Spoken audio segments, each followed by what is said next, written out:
네, 증시가 이렇게 박스권에 갇힌 듯이 좀 지지부진할 때는 앞으로 어떻게 변할지 참 궁금한데요. 오늘 좀 매크로하게 좀 짚어보겠습니다. 이창훈 전 공무원연금 자금운용단장 모시고 얘기 나눠보겠습니다. 어서 오십시오. 네, 안녕하십니까. 지난번에 저 근로자의 날 그 직전 연휴 직전에 네네. 한번 뵙고 다시 뵀는데요. 지난번 특집 방송 때 모셨을 때 그 환율 얘기를 많이 했었어요. 어쨌든 간에 뉴욕 증시가 뭐 그런 대로 버티니까 뭐 일단 그 환율이 다시 좀 안정세를 찾아가는 것 같은데 이것이 안전자산에서 위험자산으로 좀 선호가 바뀌는 이 심리 회복이라고 봐도 될까요? 네, 일단 뭐 달러가 좀 약세 기조로 간다는 거는 아무래도 그리고 이제 이머징 통화가 강세로 간다고 하는 거는 시장의 좀 위험 선호도가 높아지고 있다 이렇게 볼 수 있는데요. 지금이 그런 상황이냐 하는 거는 또 조금 별개의 문제인 것 같아요. 왜냐하면 달러는 분명히 이제 최근에 추가적인 금리 인상이 없을 거다 해서 달러 인덱스가 뭐 100 근처까지 해서 약세로 간 건 맞고요. 추가로도 이제 달러 인덱스가 약세로 갈 거냐? 그거는 조금 봐야 될 것 같아요. 왜냐하면 최근에 나오는 그 경제 데이터들이 생각보다 약하지가 않거든요. 그러니까 매크로 데이터는 서비스 관련 데이터는 상당히 높게 나오고 있고, 그렇죠. 그다음에 물가하고 밀접하게 연결되어 있는 고용 관련 데이터요. 고용이나 임금 관련 데이터가 높게 나오기 때문에 달러가 추가적으로도 약세로 갈까? 약간 그 의문스러운 점이 있고요. 그다음에 원 달러 관점에서 보면 우리나라하고 이제 미국하고 기준금리 차이가 1.7%가 넘게 나고 있거든요. 그런 상태에서 연속해서 무역 적자가 우리가 내고 있고 그런 상황이고 뭐 그게 쉽게 반전될 것 같지 않기 때문에 추가적으로 원화가 강세로 가는 것을 예상하기는 조금 쉽지 않다 이렇게 보고 있습니다. 네, 일단은 뭐 조금 안정은 찾은 모습이지만 여기서 다시 또 1,300원을 깨고 내려가거나 이렇게 하기는 쉽지 않다 이렇게 봐야겠네요. 자, 어쨌든 간에 미국 지금 말씀해 주신 대로 고용 지표가 너무 여전히 뜨거워서 이런 점에서 올해 금리 인하는 물 건너갔다. 이런 기대는 뭐 상당히 좀 희석된 것 같은데요. 그런 점에서 좀 변동성은 여전히 좀 남아있지 않을까 생각도 됩니다. 그렇습니다. 그러니까 일단 첫 번째로는 지수가 올랐잖아요. 그러니까 우리도 올랐지만은 미국도 많이 올랐거든요. 그래서 밸류에이션 부담이 있어요. 지금 PER 측면에서 보면은 거의 그 역사적으로 제일 높은 수준에 와 있기 때문에 언제든지 뭔가 시장에 부정적인 시그널들이 나오면 주가가 하락할 수 있는 여지가 있다. 특히 이제 빅스 같은 경우에도 우리가 이야기하는 변동성 지수 빅스도 뭐 저희가 한 6개월 전만 하더라도 이게 뭐 30 근처에서 왔다 갔다 했던 그런 빅스가 지금은 굉장히 안정돼서 20 이하로 내려와 있거든요. 그렇기 때문에 거꾸로 보면 뭔가 불안 요인이 생기면 다시 빅스가 튀어오를 수 있는 여지가 있다. 그래서 뭐 향후 나오는 이제 그 실적 시즌이 거의 그 마무리돼 가잖아요. 그러니까 그 동안에는 미국의 실적 시즌이었기 때문에 생각보다는 미국의 빅테크 기업들의 실적이 나쁘지 않다. 이렇게 해서 주가가 그거를 호재로 받아들이면서 올랐는데 뭐 애플을 마지막으로 해서 기업의 실적 시즌도 다 마무리가 됐기 때문에 추가적인 악재가 나올 수 있는 호재가 나올 만한 건 별로 없는 상태고 그래서 이번 주에는 뭐 제일 중요한 거는 아무래도 CPI가 발표가 되잖아요. 미국에. 그래서 아마 CPI 4월 달에 물가 데이터가 어떻게 나오냐에 따라서 시장이 많이 출렁일 가능성이 있다 이렇게 보고 있습니다. 네, 그렇죠. 하여튼 뭐 이 시장이란 거는 비 올 때는 이제 날씨가 개었을 때 뭘 할까 준비해야 되고 날씨가 쨍쨍할 때는 오히려 비 올 거를 준비해야 되는 거 아닌가 싶습니다. 어쨌든 간에 이 환율이라는 게 어떻게 보면 외국인 매매의 선행 지표 비슷하게 움직이는 것 같아요. 환율이 좀 안정돼서 그런가요? 외국인 매수세가 조금 살아나는 것 같은데 어떻게 보십니까? 근데 이제 코스피는 이제 1월 달에 많이 들어왔었죠. 외국인들이 연초에 많이 매수했다가 그래프에 나오듯이 뭐 1월 달에 6조 3천억. 맞습니다. 네. 그리고 이제 조금 슬로우했다가 4월 달에 이제 추가적으로 매수가 좀 들어왔는데요. 코스닥은 거꾸로 보면 최근 들어서는 매도가 훨씬 더 많거든요. 그래서 약간 그 외국인들의 매매가 엇갈리고 있다 이렇게 볼 수 있을 것 같고요. 지금 시점에서 외국인들이 본격적으로 매수로 들어온다. 이렇게 판단하기는 좀 이른 것 같아요. 아마 이제 그 시기에는 제가 생각하기에는 반도체, 우리나라 하면 아무래도 제일 그 큰 비중이 반도체니까 반도체 쪽에서 뭔가 턴어라운드 조짐이 나올 때 그때 아마 추가적으로 더 외국인들이 들어오지 않을까 이렇게 생각하고 있습니다. 예, 그렇죠. 자, 그럼 이런 상황에서도 외국인들이 그나마 그 미미하지만은 폭풍 매수라고 할 수 있는 게 현대차입니다. 네. 뭐 실적도 실적이지만은 아무튼 외국인 매수세가 연초부터 계속 이어지고 있는데 어떤 이유일까요? 뭐 첫 번째로 제가 보기에는 자동차가 워낙 잘하고 있어요. 뭐 전체적으로 보면은 산업 섹터들이 이제 큰 섹터들 중에서 이익을 내는 섹터가 많지는 않잖아요. 근데 그 중에 하나가 이제 자동차 섹터거든요. 1분기 실적을 보면 자동차 섹터의 1분기 실적이 상당히 좋거든요. 그러니까 이제 그런 것도 영향을 줬고 무엇보다 이제 지금 글로벌 그 자동차 순위를 보면 이제 현대, 기아차가 3위까지 올라왔잖아요. 그렇죠. 토요타, 폭스바겐. 네. 그러니까 뭐 사실 대단한 거죠. 왜냐하면 이 소비자 마켓에서 앞으로 3년 뒤에는 현대차가 1위에 올라갈 거다 그런 네, 전망도 네. 있습니다. 그러니까 사실은 이게 자동차라고 하는 게 이 소비재잖아요. 근데 소비재이기 때문에 브랜드 파워가 굉장히 중요한데 우리나라 현대, 기아차가 지금 3위까지 올라왔다. 이건 충분히 평가를 해줘야 되는 상황인 것 같고요. 그 다음에 이제 과거에는 자동차가 밸류에이션을 되게 못 받았어요. 그렇죠. 왜냐하면 결국은 이거 좌초 자산이다. 그러니까 이제 하나는 시장이 이제 너무 머추어돼 있다. 시장이 성숙돼서 추가적으로 성장할 가능성이 별로 없다. 그리고 이제 향후 이제 뭐 친환경차, 전기차나 수소차가 들어오면 내연기관차는 이제 없어지는 거다. 예. 그러니까 그런 자산을 우리가 좌초 자산이라고 하잖아요. 예. 그러면 밸류에이션을 되게 낮게 받았거든요. 예. 그리고 수익성도 떨어지고. 그런데 이제 최근에 보면 뭐 그 자동차 시장 전체는 맞아요. 그렇게 크게 성장하고 있지 않은데 반면에 현대기아차는 성장하고 있거든요. 예. 미국 시장에서 성장하고 유럽에서 성장하고 다른 자동차 회사의 마켓시ェ어를 가져오고 있으니까. 그 다음에 과거에는 좌초자산이라고 봤는데 현대기아차가 이제 전기차를 하잖아요. 본격적으로 이제 시작하고 있고 뭐 2025년 이후에는 전기차로 신차를 계속 내겠다 이렇게 이야기하고 있으니까 밸류에이션을 다시 높여줘야 돼야 된다 이런 시각도 있고 또 그럼에도 불구하고 현재도 밸류에이션이 안 비싸요. 그러니까 이제 그런 맥락에서 자동차가 지금까지 좋았던 것 같고 이제 주가로 오면 이제 기아차 같은 경우에는 이제 고점 근처에 와 있기 때문에 조금 뭐 매물 소화 과정은 있지 않겠나 이렇게 보는데 현대차는 조금 더 룸이 남아 있는 것 같고요. PER이 뭐 7배밖에 안 되네요. 그렇습니다. 그런데 PBR이 뭐 한 0.5배 이렇게 네. 된다는 얘기는 사실 돈 버는 회사의 자산인데 자산 가치를 1도 안 쳐준다. 이거는 문제가 있는 거죠. 이제 또 자동차 제가 보기엔 뭐 부품 회사들 보면은 모비스나 이런 부품 회사들은 보면 상대적으로 주가도 덜 올랐고 밸류에이션도 싸고 그래서 뭐 추가적인 여지들이 좀 남아 있다 이렇게 보고 있습니다. 예. 또 현대차가 주주환원 정책에서 상당히 좀 전향적으로 좀 변화된 네, 네. 점, 특히 3년간 매년 자사주 1%로 소각하겠다 이런 것들이 외국인들한테 상당히 어필하는 것 같습니다. 이 정도는 뭐 괜찮은 거죠? 그렇죠. 제가 보기에는 어쨌든 이 소액 투자자, 개인 투자자들이 여러 가지로 이제 목소리를 많이 내잖아요. 그러면서 기업들도 조금씩 그 변화하고 있는 것 같아요. 과거에는 자사주를 소각한다 이런 거는 뭐 상상할 수도 없었던 그렇죠. 일인데, 뭐 네이버도 어제 이야기했지만 자사주를 이제 소각하겠다 이렇게 얘기하고 그런 걸로 봐서는 아직은 뭐 작은 수준이지만 미국식 자본주의, 주주 자본주의로 가까이 가는 시도다 이렇게 보기 때문에 긍정적으로 평가하고 있습니다.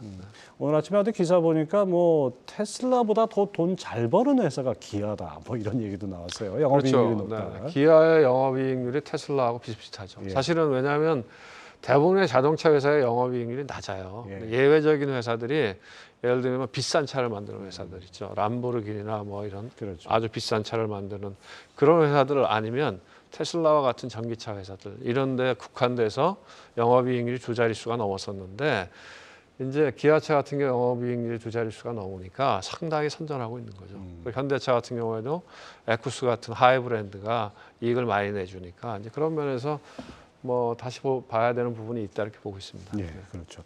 참 격세지감이라는 생각이 듭니다. 저 외환위기 당시에 이제 은행권 취재하고 그럴 때 네, 네.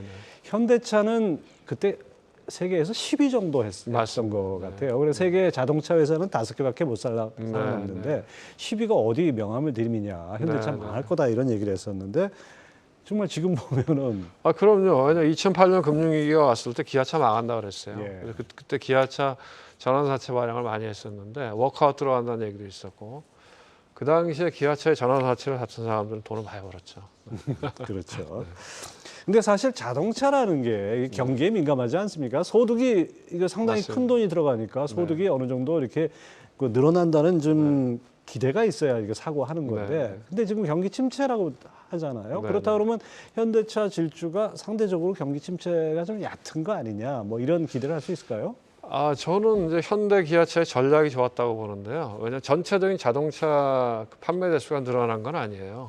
그런데 과거의 현대 기아차는 말하자면 뭐 아반떼, 소나타 이런 걸로 해서 저가 자동차 그렇죠. 그러니까 일반 대중형이었는데 그게 아니고 영업이익률이 이렇게 높다고 하는 건 최근에 제너시스나 뭐 K9이나 이런 것처럼 또 뭐 SUV 이런 하이엔드 쪽으로 시장을 넓혀갔다는 게 영업이익률이 좋아지는 원인이죠. 잘한 겁니다. 그러니까. 그렇죠. 한 10년 전만 해도 뭐 중국 베이징에 택시를 현대 소나타로 뭐 들어간다 해가지고 뭐 기사가 크게 나고 했었는데 그 당시에 많은 전문가들이 또 그런 얘기를 했잖아요.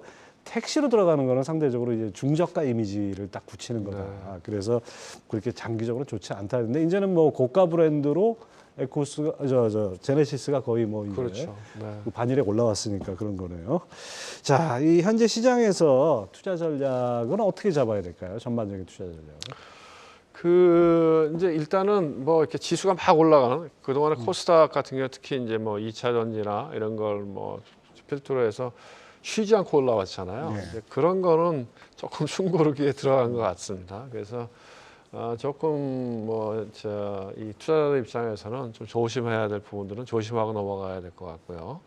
근데 이제 최근에 나타난 현상 중에 하나가 보면 약간의 주도주의 변화들이 있다. 그래서 예를 들면 이제 2차 전지가 쭉 올라오다가 조정을 받고 그 다음에 이제 엔터 관련된 주식, 또 방위 산업 관련된 주식 이런 것들이 꽤 많이 올라왔죠.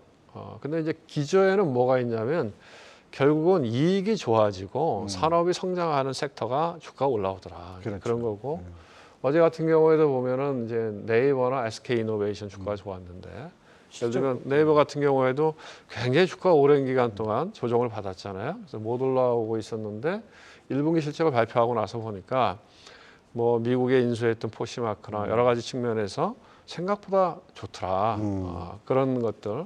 SK이노베이션 같은 경우에도 뭐 실적을 뜯어보니까 1분기까지는 배터리 적자지만 2분기부터는 배터리가 잘하면 흑자를 낼 수도 있겠다. 그래서 결론이 뭐냐면 지금부터 한 2분기를 놓고 봤을 때 향후에 이 기업들이 주가가 많이 오르지 않았고 이게 턴어라운드, 이익이 이제 바닥을 치고 돌아서는 기업이 뭐냐.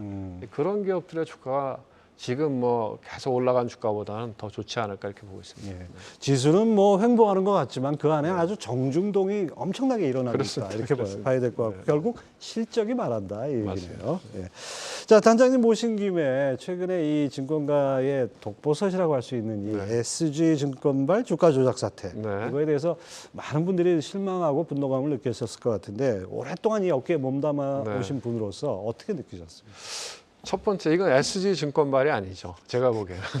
왜냐하면 창구가 오게 됐죠. 작전 세력들이 만든 거죠. 작전 세력들이. 그래서 좀 안타까운 점이 있어요. 뭐냐면 거래소, 감독원, 금융감독위원회 이런 데가 이제 시장을 모니터링하고 이런 일이 발생하지 않도록 사전적으로 감시 감독을 하는 그런 곳인데 조금 더 이게 잘 돼야 되지 않나. 그러니까 누가 봐도 이야기했던 뭐 선광이나 무슨 도시가스 회사나 뭐 이런 세방, 뭐 다오 누가 봐도 작년에 볼 때 주가가 이상했거든요. 누가 봐도. 그렇죠. 그러면 뭐 그거는 다 이거 작전이구나 알 수 있는 부분인데 그런 것들을 왜 그 감독 기구에서는 제대로 모니터링하고 체크아웃하고 못했을까? 뭐 이런 아쉬움이 남아서요. 왜냐하면 이제 이 시장 자본주의에 제일 중요한 거는 가격 프라이싱 기능이거든요. 가격에 조작이나 왜곡이 있으면 안 되거든요. 그렇죠. 그런 부분들은 결국은 감시 감독 기구의 역할인데 그런 게 좀 안타까운 것 같아요. 조금 더 이번을 계기로 해서 거래소나 금감원이나 금감위 이런 데서 조금 더 훨씬 더 타이트하게 감시 감독을 해줘야 된다. 그래서 일각에서는 아예 이번에 그 계기가 됐던 레버리지를 일으킨 계기가 됐던 CFT를 아예 폐지를 해야 되는 거 아니냐. 이건 어떻게 보세요? 전 그렇게 안 봅니다. 왜냐하면 우리나라가 잘못된 게 뭐냐면 늘 문제가 되면 그거를 폐지하거나 없애버리거나 급브레이크를 밟아요. 예. 제일 편한 방법이죠. 그렇죠. 그러면 시장이 발전할 수가 없죠. 왜냐하면 그런 게 문제가 있으면 문제를 개선을 해야죠. 그래야 되는데, 그러니까 제 생각에 뭐 이제 글로벌리 통용되는 제도를 우리나라만 안 한다 이상한 거거든요. 그러니까 제가 보기엔 CFT의 문제점은 이런 겁니다. 뭐냐면 전문 투자자들이 들어갈 수 있는데 그 전문 투자자의 문턱을 너무 낮췄다. 그러니까 과거에 똑같았거든요. 라임 사태가 났을 때 사모펀드. 그렇죠. 그것도 사모펀드에 들어갈 수 있는 가입 한도가 원래는 높았어요. 근데 그거를 누구나 다 접근하게 해주자 해서 낮췄습니다. CFT는 마찬가지거든요. 들어갈 수 있는 허들이 뭐 3억인가 5억인가였는데 그걸 낮춰줬어요. 예. 그러니까 결국은 증권회사는 장사하려고 명분은 뭐 누구나 다 참여할 수 있게 해달라고 해서 갖다 들이밀고 감독기구에서 오케이 하는데 그런 것들이 아닌 것 같다. 그래서 진짜 전문 투자자면 자기 책임해야 할 수 있게끔. 두 번째로는 이런 CFT는 파생 상품이잖아요. 그렇죠. 마찬가지입니다. 제가 그런 경우에는 적어도 이 사람들이 CFT를 충분히 이해하고 있는지를 교육도 받게 하고 시험도 치게 해서 일정 조건이 넘어선 사람만 참여할 수 있게 해줘야 된다. 그게 아니라 뭐 여러 사람이 다 참여해서 돈 벌 수 있게 해주자 다 들어와서 뭔지도 모르고 당하면 안 된다 이렇게 생각합니다. 저는 그런 생각도 듭니다. 아예 저 피해자라고 주장하는 사람들이 네네. 자기 핸드폰, 자기 명의 핸드폰을 갖다 맡겼잖아요. 그건 문제가 있죠. 그거 자체가 문제지. 문제가 CFT 이전에 그거 자체가 문제인 것 같은데 관련해서 뭘 고쳐야 됩니까? 이 사태 재발 방지를 위해서. 제가 말씀드린 대로 일단은 주가 조작을 못하도록 모니터링을 좀 제대로 해라. 거래소, 감독원, 금감위 이런 데서. 그리고 처벌을 강화해야 된다. 그리고 처벌도 사후적이 아니라 사전적으로 문제가 생기면 신속하게 조사를 해야 된다 하는 거고요.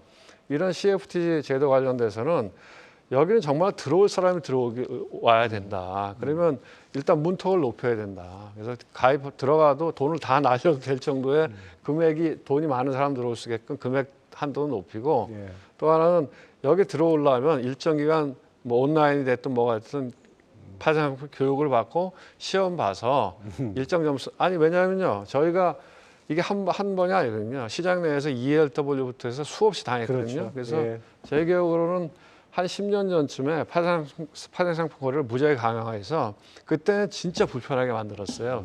교육을 한 30시간 듣고 시험 봐갖고 70점이 넘었어야 되는데 그러니까 그 정도는 아니래도 적어도 CFT가 뭔지 충분히 이해하고 들어갈 수 있게끔 허들을 높여야 된다 이렇게 봅니다. 뭐 교통사고가 났다고 차량 운행을 아예 못하게 그건 할 수는 없는 거니까요. 지금 말씀하신 어떤 그런 제도적 보완이 필요할 것 같습니다. 이창훈 전 공무원연구원 자금운용단장 얘기 함께 했습니다. 감사합니다. 네, 고맙습니다.